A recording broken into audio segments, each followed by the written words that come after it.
Hello दोस्तों।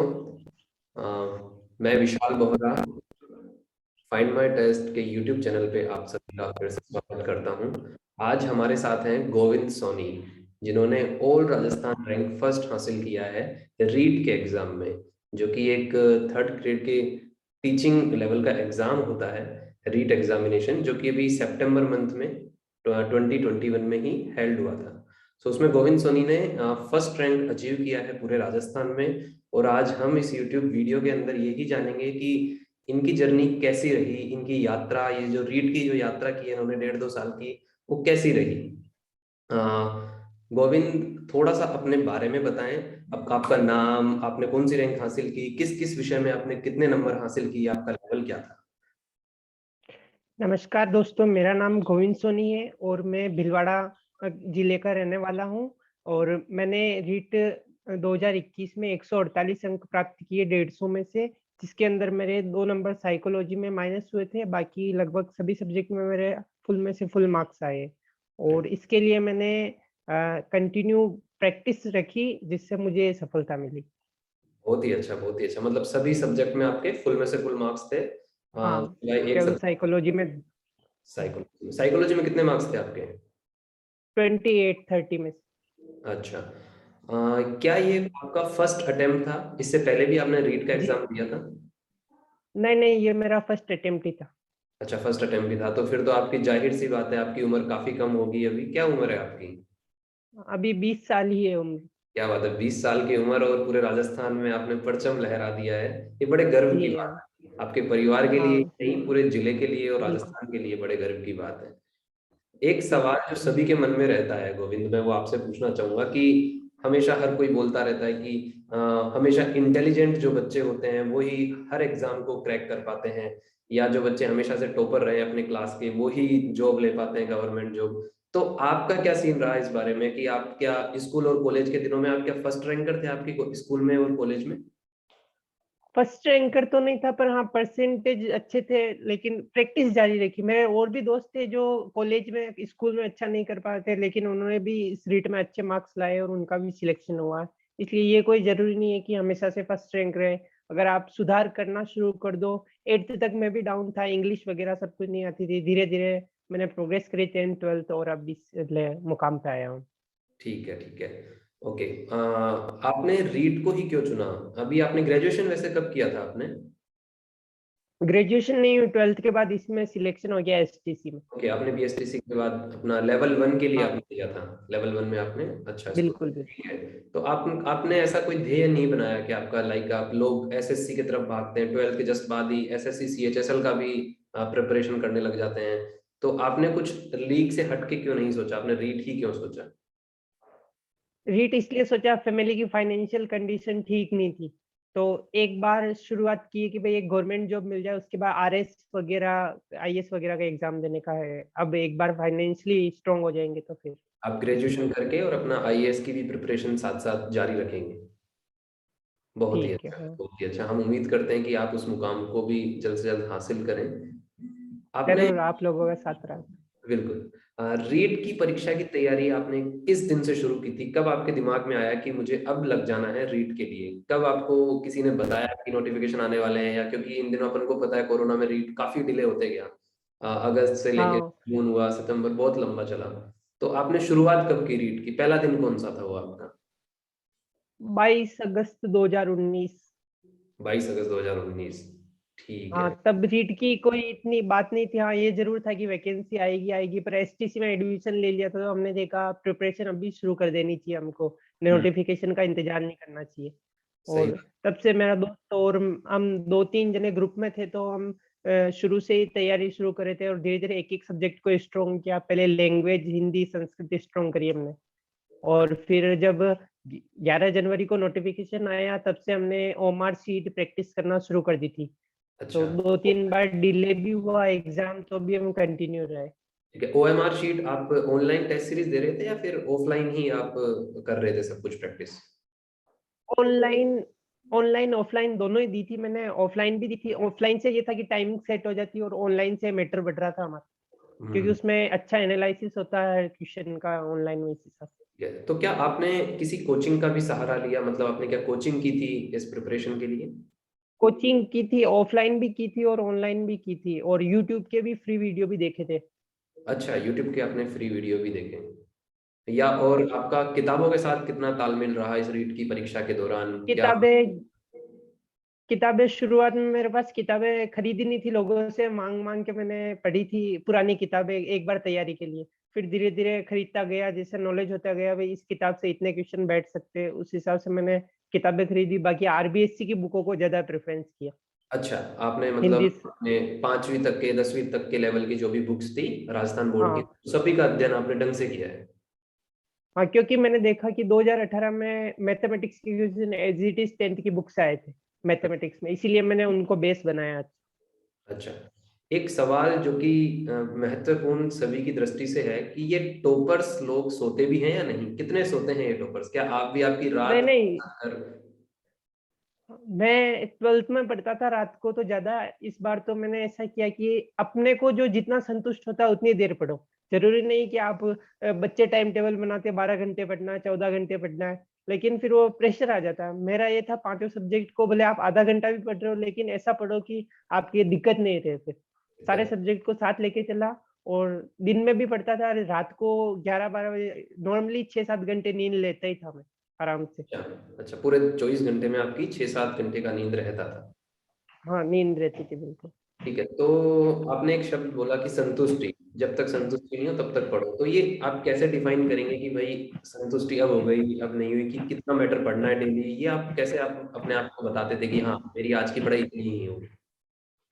हाँ, मैं इसे टॉपिक टॉपिक पे देखता था, ये टॉपिक मेरा कितनी बार रिवाइज हो चुका है। सबसे ज्यादा हमें फायदा किया रिवीजन ने। हम जनवरी से रिवीजन ही कर रहे थे, सिलेबस तो पहले कंप्लीट कर चुके थे। उसके बाद मैं तो, मेरा तरीका थोड़ा अलग है, पेजेस पे चलता था मैं, कि मैंने आज इस टॉपिक के इतने पेज पढ़ लिए तो ठीक है, अपना काम हो गया। हम्म, ये बात सही है। आपने आपका पूरे साल का एक बार शेड्यूल अपने रीट के जो अगले रीट एग्जाम के एस्पिरेंट है उनको बताइए कि आपका हर दिन का शेड्यूल क्या था, हर हफ्ते का क्या टारगेट रखते थे, हर महीने का क्या टारगेट रख के आप चल रहे थे? मेरा प्रिपरेशन तो सबसे पहले स्ट्रेटेजी तो, क्या थी? हाँ, प्रिपरेशन में तो कोचिंग करने, हम जब डेली कोचिंग जाते थे तो दिन भर जो पढ़ाते थे उसको शाम को पढ़ लेते थे, बस में आते जाते थे तब पढ़ लेते थे। और उसके बाद रिवाइज, सबसे ज्यादा हमने रिवीजन पे जोर दिया, क्योंकि हमने कोचिंग का मटेरियल तो पूरा अच्छी तरीके से स्ट्रॉन्ग कर लिया। उसके हम्म। बाद डेली रिवीजन, जितनी बार मुझे लगभग याद है 5-6 बार तो मैं वैकेंसी आने के बाद बाद रिवीजन कर चुका था। अच्छा। तो रिवीजन, हाँ, इसी कारण रिवीजन बहुत सपोर्ट रहा। और जो कोचिंग के नोट्स थे उनको तो बहुत ही बेस बना के चला हूं मैं, ताकि वो तो स्ट्रांग हो चुके थे, और सर का पढ़ाने का तरीका था उस हिसाब से अच्छा हो गया सेटलमेंट। और ऐसा टाइमिंग फिक्स नहीं, कुल मिला के आपको आपका कोर्स कितनी बार हुआ ये ज्यादा मायने रखता है। आपको संतुष्टि हो जाएगी, यार मैंने 5 बार कोर्स को पढ़ लिया है तो मैं कुछ कर सकता हूँ। सही बात है। और फिर मैंने जब टेस्ट सीरीज दी तो नंबर लगभग 135, 150 में से 135, 140, 120, 120 के लगभग ऊपर ही रहा था उस टाइम। अच्छा, ठीक है। गोविंद, एक हमारा व्हाट्सअप नंबर है 95099939 0 हाँ, 950999 यहाँ, ये हमारा फाइंड माई हाँ, टेस्ट का व्हाट्सअप नंबर है। तो इस पे स्टूडेंट्स है ना क्वेरीज लाते हैं अपनी, कि सर हमको, मतलब हमारी सपोर्ट टीम बैठती है हर एक एग्जाम के लिए, गाइड करती है फ्री ऑफ कॉस्ट। तो वहां हाँ, पे क्वेश्चन आया था रीट के स्टूडेंट का हमारे पास, मैं शेयर करना चाहता हूँ तुमसे, हाँ, कि उसने बोला कि सर हम हमें रीट के लिए गाइडेंस चाहिए, और समस्या ये है कि हमें भूख बहुत लगती है और नींद बहुत आती है और पढ़ने में मन नहीं लगता है। ये एक समस्या है ना, जनरली 90% बच्चों के साथ रहती है। मैं ये नहीं कह रहा वो पढ़ना चाहते हैं नहीं, और उस बच्चे ने जो सवाल किया वो हाँ, मजाक था या नहीं, पर ये एक समस्या है वाकई में। हाँ, पढ़ते हैं तो पढ़ने में मन नहीं लगता है, हाँ, नींद आती है, भूख लगती है, मन इधर उधर भागता है। तो क्या आपके इस रीट की यात्रा में, क्या आपने कोई एक स्पेसिफिक डाइट प्लान फॉलो किया था? कोई ऐसा चार्ट आपका खाने पीने का, कुछ रूल ऐसे कुछ बनाए थे आपने भी, कि आपका आप तरोताजा रहे, पूरे दिन एनर्जेटिक रहे अपनी पढ़ाई को लेकर, रीट की यात्रा को लेकर? हाँ, मेरी तो शुरू से ऐसे खाने पीने का तो ज्यादा नहीं किया, पर ये था कि मैं पानी जरूर अपने पास लेके बैठता था। पानी मेरे को ज्यादा पीता हूँ मैं, पानी भी, इसलिए पानी लेके बैठता था। और खाने पीने में तो नॉर्मली अपन खाना खाते थे, और बहुत बार तो हम रूम पे बना के खुद ही खाते थे। तो अब अरे रूम पे तो आप जानते हो कैसा खाना खुद अपन बनाते हैं, तो उस हिसाब से सही बात है, अपनी पूरी जैसा मिलता था वैसा। घी हाँ, में डुबा कर खाना हाँ, रूम हाँ, की एक अलग ही बात होती है। सही हाँ, बात। हाँ। तो आपके तो ऐसा कोई जीवन स्पेसिफिक। स्पेसिफिक आपने ऐसा कोई हाँ, डाइट चार्ट नहीं बनाया था, ठीक हाँ, है। हाँ। तो आपके जीवन में योग का कितना महत्व रहा इस जीवन में भी, और रीट की इस यात्रा में भी योग ने कितना महत्व दिया? क्या आप योग डेली करते थे, या आपको लगता है कि योग करना चाहिए हर दिन? क्या आप कहना चाहते हैं योग के? बिल्कुल, बिल्कुल योग मैंने किया था। योग मैंने 1 जुलाई से शुरू किया था। और बीच में मैं जब भी मेरे को सर्दी जुकाम होता था, सिर-विर चकराता था, कभी भी जुकाम जैसी शिकायत होती थी, मैं योग करता था, उससे काफ़ी मेरे को रिलीफ रहती थी। ज़्यादा नहीं, मैं 5-10 मिनट करता था, पर डेली योग ज़रूर मैं करता था, अभी भी करता हूँ। आप कोई 2 या 3 योग एस्पिरेंट्स को बताना चाहेंगे कि वो उनको सभी को करना चाहिए अपना कंसंट्रेशन बढ़ाने के लिए, जो आप भी फॉलो करते थे? एक तो वो ओम वाला अपन ऐसे छाती पे हाथ रख के करते हैं, जो ओमकार करना, और एक भ्रामरी, और एक प्राणायाम, ये तो मैं करता ही था। मैं यहाँ से शुरू करता था, सिर से लेके पैर तक सारे छोटे-मोटे योग करता था। आप पूरे योग आसन पूरे करते थे, बहुत अच्छी बात है। ये हाँ, हर एक हाँ, स्टूडेंट को अपने जीवन में उतारना चाहिए, बहुत बढ़िया। हाँ। आपने रीट का रिवीजन स्ट्रेटेजी कैसे बनाया था? कि समस्या हर एक एग्जाम और हर एक छात्र के साथ रहती है, छात्र छात्राओं के साथ, कि आज जो पढ़ेंगे वो अगले 2 दिन बाद भूल जाएंगे। तो इतना बड़ा हाँ, कोर्स, इतना बड़ा टाइम, तो उसको हमेशा रिवाइज किस तरह से किया जाए कि वो कभी भूले भी नहीं और एग्जाम के टाइम पे सब कुछ याद जी, रहे? तो आपकी रिवीजन की स्ट्रेटेजी क्या रही होंगी? आप एक बार छात्रों के साथ ये चीज साझा करें। हाँ। रिवीजन में मैंने ऐसा किया, पाँचों सब्जेक्ट को मैं साथ लेके चलता था, जी। और टॉपिक वाइज़ चलता था। जैसे संधि है, तो संधि के मैटर जितना भी अपना नोट्स है, अपनी ऑथोराइज़्ड बुक है आरबीएससी की, तो संधि का मैटर कंप्लीट कर लो। हम्म। और ऐसे बहुत सारी इंस्टीट्यूट ऐसी चलाते हैं जिसके अंदर टॉपिक वाइज़ टेस्ट रहते हैं। तो मैंने टॉपिक वाइज़ टेस्ट भी दिए ऑनलाइन, उससे क्या हुआ, मेरा टॉपिक क्लियर होता गया, और हर संडे टू संडे भी टेस्ट होते थे, तो जी। वो भी मैंने दिए। कंटिन्यू टेस्ट सीरीज़ भी रखी और कंटिन्यू प्रैक्टिस रखी। जितना पढ़ रहे थे उससे आपको 10 क्वेश्चन तो पेपर में मिलेंगे अगर आप टेस्ट दोगे पढ़ के तो। सही बात और है। अभी लास्ट के महीने थे जब दिन भर पढ़ लेते थे, सुबह या तो सुबह टेस्ट दे देते थे या फिर शाम को टेस्ट दे देते थे। और लास्ट का जो सितंबर का महीना था, टाइमिंग सेट करने, हमारा 2:30 से 5 का एग्ज़ाम रहता है। तो थोड़ा बहुत पढ़ लिया और 2 बजे फ्रेश होके बैठ जाते थे एकदम ताज़ा-वाज़ा होके, और फिर पेपर शुरू कर देते थे। 1 घंटे में पेपर हो जाता था हमारा। मेन हम्म। एग्ज़ाम में 2.5 घंटे मिलता, पर वो एक हमने अनुबंधन किया पेपर की टाइमिंग के साथ, बहुत बढ़िया। ताकि मेन पेपर में दिक्कत नहीं आए। बहुत सारे बच्चों के ये होता है कि दिन में सोने की आदत होती है, तो वो क्या करते हैं, फिर मेन जो पेपर होता है दिन में होता है, उस दिन उनके पेपर बिगड़ जाता है। तो हम्म। कम से कम महीने 1.5 महीने पहले अनुबंधन कर लेना चाहिए उससे, कि उस दिन पेपर होएगा जब हमें दिक्कत नहीं आए, ऐसा लगे रोज ही दे रहे हैं हम पेपर। रोज ही दे रहे, एक आदत बन जानी चाहिए पेपर देने की। हाँ, मतलब आपने आपकी जंग को हर दिन जीता है टेस्ट सीरीज के माध्यम से। बिल्कुल। हाँ, टेस्ट सीरीज को। इसलिए फाइंड माई टेस्ट भी एक टेस्ट सीरीज प्रोवाइड कराते हैं हम। अभी बेसिकली हम जो बीटेक स्टूडेंट्स हैं उनके लिए प्रोवाइड कराते हैं गेट एग्जामिनेशन के लिए। हमने ऑल इंडिया रैंक हाँ, फर्स्ट हाँ, भी अचीव किया है, सेकंड भी काफी गेट के ब्रांचेस में। जल्द ही हम रीट के लिए भी हाँ, टेस्ट सीरीज लाएंगे। और आपकी इस बात को सुन हाँ। के और लगा कि रीट के छात्रों को टेस्ट सीरीज की कितनी आवश्यकता है। और बिल्कुल, बिल्कुल। हर क्वेश्चन के एनालिसिस के लिए, हर क्वेश्चन का एनालिसिस होता है, टॉपर से एनालिसिस होता है, सब्जेक्ट वाइज़ एनालिसिस होता है, तो जी, उससे काफ़ी अपन को मदद मिलती है। जल्दी फाइंड माई टेस्ट भी रीड की टेस्ट सीरीज स्टूडेंट के लिए जल्द ही लाएगा। आपको क्या कभी हाँ। लगा था गोविंद कि रीड मेरे से क्रैक नहीं हो पाएगा? एक आदमी कितना भी पॉजिटिव क्यों ना रह ले, उसके कहीं ना कहीं मन में नेगेटिव बात भी चलती है कि नहीं हो पाएगा, या हाँ। फिर मैं शायद नहीं कर सकता। ऐसा कभी लगा था? नहीं, ऐसा शुरुआत में जब बच्चों के नंबर देखता था ना, मैं ऑनलाइन टेस्ट देते थे बच्चे, तो कुछ कोचिंगों में बच्चे 150 में से 150 लाते थे। तब मैंने सोचा था यार, ये 150 में से 150 कैसे लाते हैं? अच्छा, इतना तो आप जब आना टेस्ट मुश्किल पड़ता है। टेस्ट देते थे तब आपके नंबर कभी फुल मार्क्स आए कभी आपके? कभी 150 में से 150 तो कभी नहीं आए मेरे तो। अच्छा, और जिनके 150 में से लेकिन 150 है ना, आते थे, ऐसे कुछ कुछ बच्चे थे? हाँ, कुछ बच्चे तो वो 150 में से 150, मैं सोचता था ये कैसे हो सकता है? फिर तो भी मैंने देखा अपन अपना कर रहे हैं, अपना एवरेज अच्छा लेके चलो। सही बात मेरी है। एज कम थी, इसलिए मैंने ये टारगेट रखा मैक्सिमम नंबर लाए अपन, ताकि एज मैटर नहीं आए, क्योंकि रीट में एज मैटर का बहुत रहता है। एज फैक्टर का किस तो तरह से सेम पड़ता है? आप एक बार थोड़ा सा बताएंगे अपने छात्रों को? 2 सेम नंबर वाले अगर रहते हैं लास्ट पोजीशन पे, जैसे कट ऑफ लास्ट जा रही है और मेरे आपके नंबर सेम है, तो फिर आपकी एज ज़्यादा है, इसलिए आपको ले लेंगे। ऐसा होया हुआ है पहले 2-4 दोस्तों के साथ मेरे। सीनियरिटी का रहता है इसमें, ओ हाँ, बिल्कुल। हाँ, और ऐसे कैसे अभी हमारी मेरिट निकली तो अभी फर्स्ट रैंकर जो था आदित्य बैरागी, उसके भी 148 थे, मेरे भी 148 थे, लेकिन उसकी एज ज़्यादा थी इसलिए उसको फर्स्ट रैंक दे दी। Okay, okay, okay, okay. ठीक है, आपकी रैंक कौन-सी आई थी?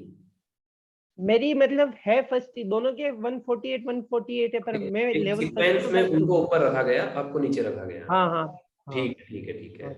ठीक है, आप गोविंद, शिक्षक की पोस्ट लेने के बाद भी क्या आपको लगता है कि आपकी पढ़ाई उसी रफ्तार से चलती रहेगी? उसी तरीके से आप ग्रेजुएशन का क्या प्लान करेंगे?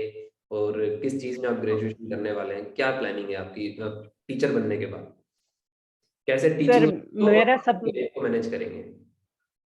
मेरे ट्वेल्थ में मैथमेटिक्स थी, इतना तो मैं भी नहीं था, लेकिन फाइनेंशियल कंडीशन ठीक नहीं की वजह से फिर मैं एसटी चुना। अब अच्छा, इसके बाद भी मैं ग्रेजुएट चल रही बीएससी, उसके बाद मैं बीएड भी करूंगा, लेकिन साथ ही आरएस के एग्जाम की तैयारी भी करूंगा। अच्छा। आरएस का मेरा एक सपना है 10th क्लास से। मैंने देखा मैं आर्ट्स लेके 11th में आर्ट्स लेकर आरएस की तैयारी करूंगा 11th से, लेकिन 10th में अच्छे परसेंट के कारण फिर मैंने साइंस मैथमेटिक्स ले ली और वापस मैं आर्ट्स के फील्ड में आ गया हूँ। अच्छा, आपका 11th-12th साइंस से हुआ है, साइंस मैथ्स। हाँ, हाँ तो सर। इसका आपको काफ़ी योगदान मिला होगा मैथ्स के क्वेश्चंस को सोल्व करने में। बिल्कुल, बिल्कुल सर, इससे हमारी टाइमिंग लोग पहले ही कहते थे साइंस मैथ्स वाला है तो ऐसे हो जाएगा इसका, क्योंकि मैथ 30 नंबर की मायने रखती है बहुत ज्यादा।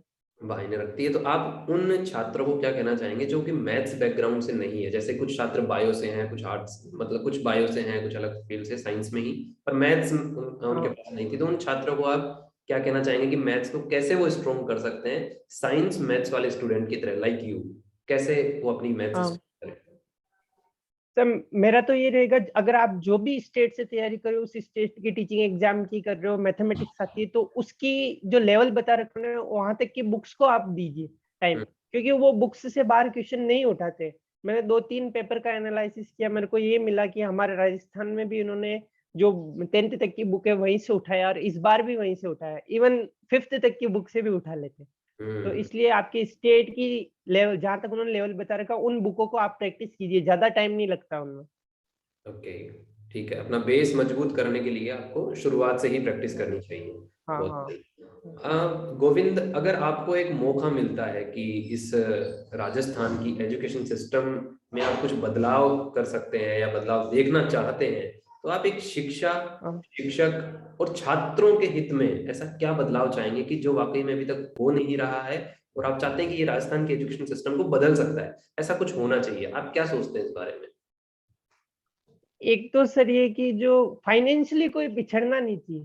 फाइनेंशियली कोई कितना भी वीक हो, आजकल टेक्नोलॉजी का ज़माना, मेरे पास तो एंड्रॉइड फ़ोन भी एक ही हमारी फैमिली में। तो बच्चों अच्छा, को मतलब गवर्नमेंट, हाँ, एक एंड्रॉइड फ़ोन है, हम 4 जने चलाने वाले हैं, उसको उसी से टेस्ट देना, उसी से पढ़ना है। अच्छा, 4 इसलिए जने आपके घर फाइनेंशियली, में पढ़ने वाले हैं? हाँ, हाँ, मतलब मम्मी मम्मी के स्कूल का काम है और हम दोनों भाइयों की पढ़ाई होती है, एक ही अच्छा, मोबाइल से। अरे वाह! बहुत हाँ। ही बढ़िया। हाँ, इसलिए वो फाइनेंशियली कोई बच्चा पिछड़ना नहीं चाहिए, और प्लस ये है कि गवर्नमेंट को ऑथोराइज बुकें पब्लिकेशन ऐसा करना चाहिए हर बच्चे तक बुक पहुंच सके आसानी से, ताकि बच्चे को विश्वास हो जाए कि यार मैंने वो बुक पढ़ी है तो मेरा अच्छे नंबर आएंगे, क्योंकि वो ऑथोराइज बुक है। ये काफी विवाद रहता है, इसलिए बुक्स वगैरह प्रॉपर अवेलेबल होनी चाहिए बच्चों को। और उसके साथ जो है कि बच्चों को फ्री कोचिंग की अभी राजस्थान में शुरू कर दी है योजना, फिर भी बच्चों को लोकल लेवल पे अच्छी पढ़ाई मिलनी चाहिए, क्योंकि शुरुआत बेस से होती है उनकी। बच्चे 10th तक ऐसे अपने माहौल से नहीं मिल पाता है उनको, फैमिली काम धंधों में लगा देती है स्कूलों के कारण, गवर्नमेंट स्कूलों में, कि क्या पढ़ेगा तू, तो अपने काम करना शुरू कर दे, इसीलिए। तो बच्चों को मजबूत, पिछड़े नहीं, पढ़ाई से छूटे छूटे नहीं हो, पढ़ाई में लगे रहे बस। वो लगे रहें, ये गवर्नमेंट को सही बात है। एक आर्थिक स्थिति जिनकी कमज़ोर है, उन तक संसाधनों की काफ़ी कमी के कारण वो अपना एक जीवन अच्छा नहीं बना पाते। ये मैं समझ सकता हूँ। हाँ, उम्मीद है कि ये वीडियो किसी ना किसी एजुकेशन सिस्टम के ऑफिसर या किसी के पास जाए, जिनसे कि ये चीज़ आगे बढ़े और सरकार को सोचना पड़े इस चीज़ के लिए। बहुत अच्छी बात कही हाँ, तुमने। तुमने एक बात बोली कि हम एक फ़ोन से सभी 2 लोग पढ़ाई करते थे, घर में कोई भी काम हो, स्मार्टफ़ोन एक ही था घर में। ठीक है, तो ये हाँ, एक ही आज स्मार्टफोन। आज का एक सबसे बड़ा डिस्ट्रैक्शन मैं बोलना चाहूंगा फोन को। मानता हूं कि ऑनलाइन हाँ, कोचिंग चल रही है, कोरोना में कोई तरीका नहीं था पढ़ने का, फोन एक सबसे बड़ा हथियार भी साबित हुआ, पर डिस्ट्रैक्शन किस तरह से हाँ। साबित हो रहा है इन छात्रों के लिए फोन, इसके बारे में कुछ कहना चाहोगे आप? आज हाँ सर, मैं जब भीलवाड़ा बस में जाता था तो मैं देखता बच्चे, जो कॉलेज वाले बच्चे फोन लेते थे, ठीक है, फोन को ओपन करेंगे, लॉक खोलेंगे, व्हाट्सएप खोल, वापस इधर उधर खिसकाए वापस बंद कर देंगे, 2 मिनट रुकेंगे, फिर इंस्टाग्राम खोलेंगे, फिर बंद कर देंगे, काम उसमें कुछ नहीं करेंगे, बस ऐसे। इससे बढ़िया आप या तो कोई ऐप ले लो, उस पर प्रैक्टिस करो क्वेश्चनों की, कोई भी ऐप ले लो, बहुत सारे ऐप है। वो नहीं करते, थोड़ा सा मैसेज किया, बंद कर देते, फिर थोड़ा सा टाइम देखने के लिए हाथ में घड़ी होगी तो भी मोबाइल को चलाएंगे, बहुत भटक रहे इससे। इसलिए बहुत बढ़िया। हाँ, मैंने कंट्रोल रखा, कीपैड मोबाइल रखा, और 12th तक तो हमारे पास था भी नहीं, आजकल तो 10th के बच्चों के पास भी मोबाइल होता है। 12th अच्छा। तक तो हम 4 जने रूममेट थे, एक कीपैड था, बस घर पे बात होती थी और कुछ नहीं, और ऑफलाइन ही ज्यादा किया। और ये कोरोना में जरूर थोड़ी बहुत देखी थी, पर बच्चे मोबाइल को बहुत मिसयूज करने लग जाते हैं, कोई ये और ये गेम खेलने लग जाते हैं तरह तरह के। मैंने देखा फैमिली में भी जाएगा कोई युवा तो वो अपने गेम में मस्त रहेगा, चैट पे मस्त रहेगा, ये नहीं कि फैमिली वालों से बात की जाए। एक सोशलाइजेशन खत्म हो चुका है इस फोन की वजह से, और छात्र अपना दिमाग कहीं और लगा रहा है, बजाय उसका फोकस पढ़ाई पे होने की हाँ, बजाय कहीं और लग रहा है। कैसे हाँ, आप कोई टिप्स देना चाहेंगे उन छात्रों को कि फोन से कैसे पीछा छुड़ाया जाए? रीट की प्रिपरेशन करने वाले अब शुरू कर दी है अपनी पढ़ाई, कुछ लोग रीट का रिजल्ट आता है तो हाँ, एक जुनून सा हो जाता है कि यार हम भी अब फर्स्ट रैंक लाएंगे, हम भी रीट क्रैक करेंगे 2 साल बाद 3 साल बाद जब भी होगा। तो अभी तो उनमें वो जोश है, हाँ, वो फोन के साथ साथ वो जोश खत्म हो जाएगा। तो वो कैसे अपने हाँ, उस आदत को फोन से कैसे छुड़ाया जाए फोन को, इसके लिए कुछ 2-3 टिप्स अगर आप बता दे गोविंद तो काफी हितकारी हाँ, रहेगा इन छात्रों के लिए। हाँ।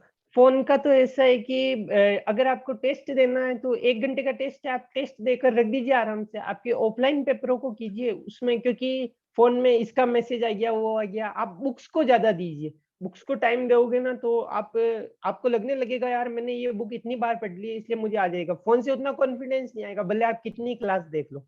लेकिन बुक का आपको लगेगा, रिजल्ट आउटकम निकलेगा उसमें से कि भाई हाँ, ये इतनी किताबें मैं पढ़ चुका हूँ। इसलिए फोन को तो आप टेस्ट दीजिए, कोई दिक्कत नहीं, 1 घंटे का टेस्ट है, 1.5 घंटे का टेस्ट है, दे लीजिए। और हो सके तो वीकली टेस्ट दीजिए, डेली भी नहीं दे पाओ आप तो वीकली टेस्ट दीजिए। वीकली हो जाता है, 1-1.5 घंटे में ऑनलाइन टेस्ट आराम से हो जाता है। तो हम्म। बस वो दीजिए। और व्हाट्सएप का है, अगर आपके जरूरी है क्वेश्चन वगैरह भेजना, आप कॉलिंग पे लीजिए ना, क्योंकि व्हाट्सएप पे क्या होता है कि ये बहुत सारे ये मैसेज कर रहा, उसका जवाब दिया, क्वेश्चन तो नहीं देखेंगे, वो किसका हाई बाई ये देखने लग जाएंगे।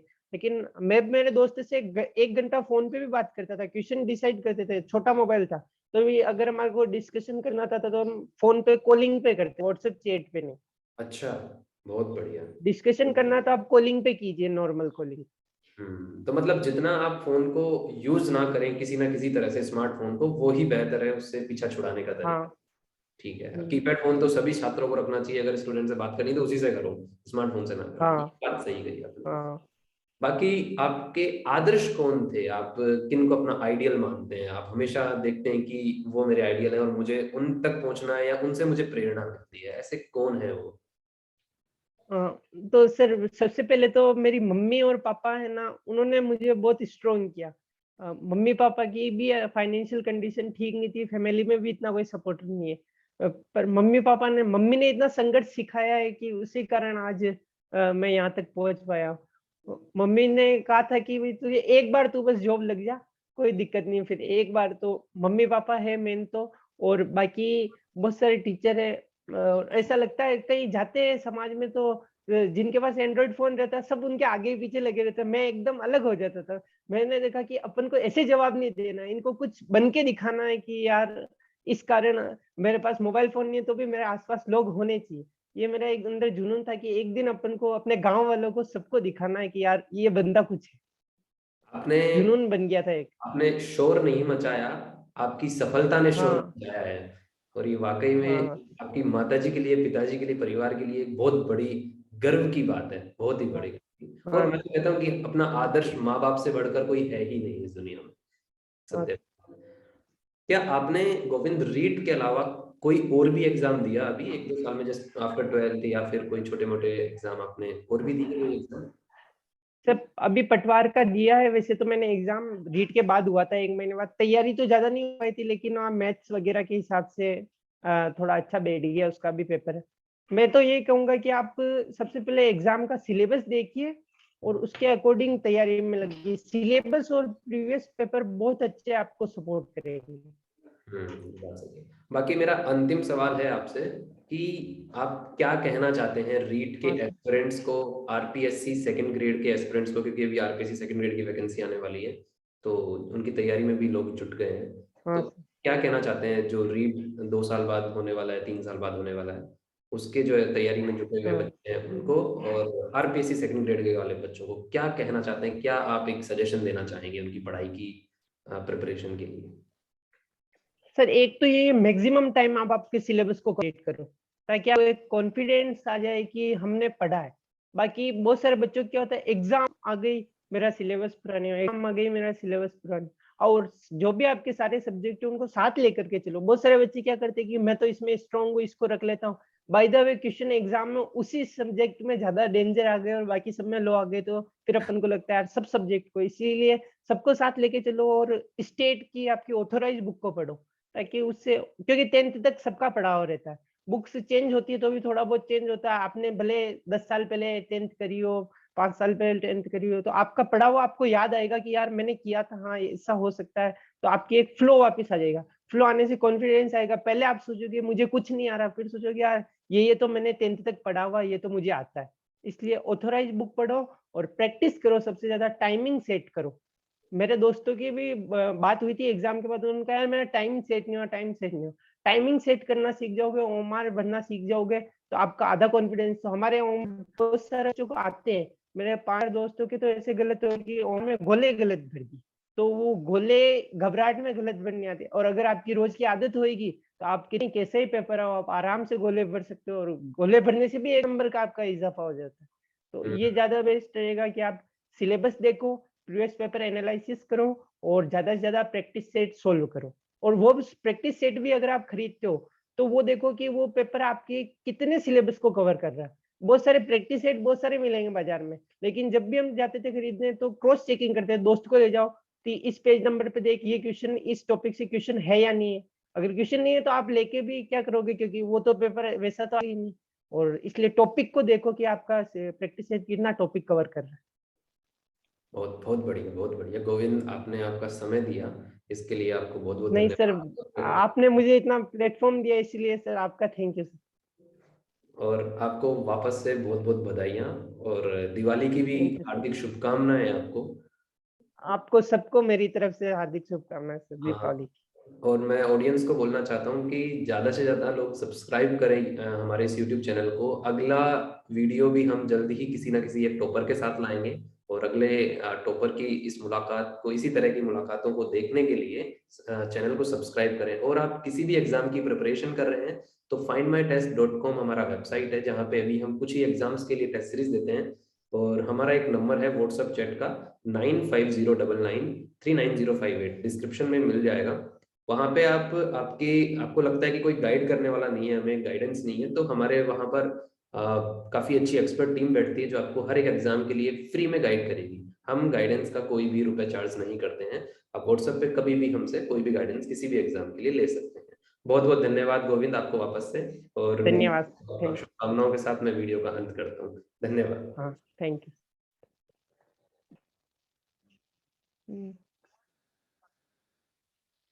नेट बंद